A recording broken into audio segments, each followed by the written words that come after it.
Ariel Helwani in Chicago, gearing up for UFC on Fox 6 alongside Clay Guida, who meets Hatsu Hioki this Saturday night on the FX prelims. And Clay, good to see you again. I like the beard. Is this a new look for Clay?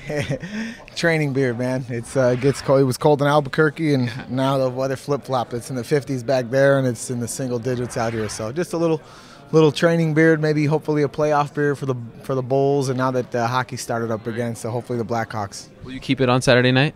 You guys will see Saturday night. All right, I like it very much. Now, obviously, you're fighting back home. It's been a while since you fought back home. I know you train in New Mexico, but how good does it feel to be here? Familiar surroundings, right? Yeah, the homecoming it's going to get better come Saturday night. So far, it's good to be in the friendly confines, and good to see familiar faces and to have you guys here, you know, supporting us. And what an awesome new gym here in downtown Chicago. I'm super excited about the opportunity that lies ahead. Weight's great.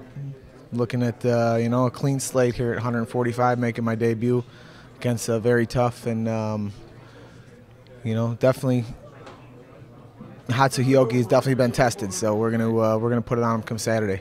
We'll get to the weight in a second. Just wondering, you staying at home with the folks, or you going to be at the hotel, the usual fight week stuff? Yeah, the usual fight week stuff. Staying at the hotel. The UFC always takes good care of us and just makes us feel at home wherever we're at, across the country, across the world. And it's just, you know, only 45 minutes from home. So I feel like my dad came in last night, and you know, we went to the Blackhawks game and kind of hung out and caught up a little bit. So I feel like I'm right back home. So it's Wednesday, weigh-ins are on Friday. How much do you weigh right now? Low 150s. It's great, yeah. I'm already, I feel like I'm there. It's just a breeze, just a matter of maintaining and then, yeah, staying hydrated. Was the cut easier than you thought it would be? You know what? You know, it's still really, to me, cutting weight is that last day or two, I guess, before when all these guys, you know, these athletes cut out the food and things like that. So it's been just sticking with the steady diet and maintaining. So hopefully I don't have to miss any meals. I haven't yet. And so right now I'll consider it a good diet. And you know, I remember when I used to cut weight in high school and college, that's when I would stop eating on a Thursday to compete on a Saturday, which is just silly.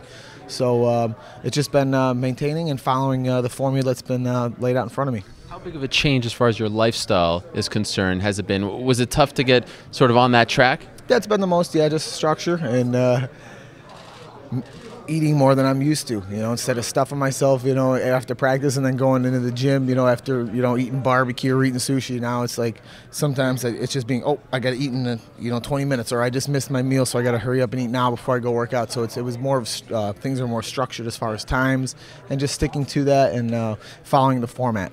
When guys change weight classes, particularly when they go down, they may gain something, but they can also lose something. With you, it's always your speed, your tenacity, you know, your cardio is always so great. Will you lose anything going down to 145? We'll see. I don't feel that way, and my teammates in practice and my coaches feel that I've been, you know, had more snap, you know, more pop on my takedowns and punches and things like that, and kicks and whatnot. So obviously that was, you know, when I was weighing in the 150s. So we'll see, you know, come fight night. I'm thinking to be, you know, even faster and just more swift on my feet. You've always been such a great fan favorite. The fans love watching you fight. Your last fight, you were criticized for it, from the boss all the way down to the fans. Do you feel pressure to sort of put that fight behind you and put on a sort of vintage Clay Guida performance on Saturday? There's no pressure, especially fighting, you know, back home for the first time since I started my UFC career.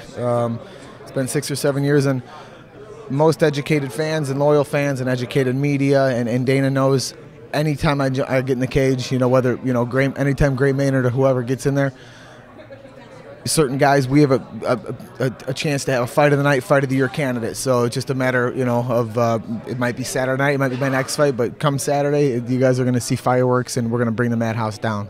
In hindsight, how much did it bother you that Gray made you braid the hair? Did that throw you off at all? Not at all. In fact, it just made me hungrier. Did Hatsu ask you to do the same? No, sir. He's not that kind of guy, right? I mean, we'll see. It's you know, to this day, people don't know, and I don't know if it's an advantage or a disadvantage, but it's all about what's here and what's here. On that same card, Ricardo Lamas beat him up, right? Very impressive performance. Did you study that? Because that's one of his most devastating losses in recent memory. Yeah, Ricardo was definitely one of the films we used. It took the most from. A lot of positives and, you know, a lot of negatives on you know, Hioki's side, and we watched some of the Shudo films.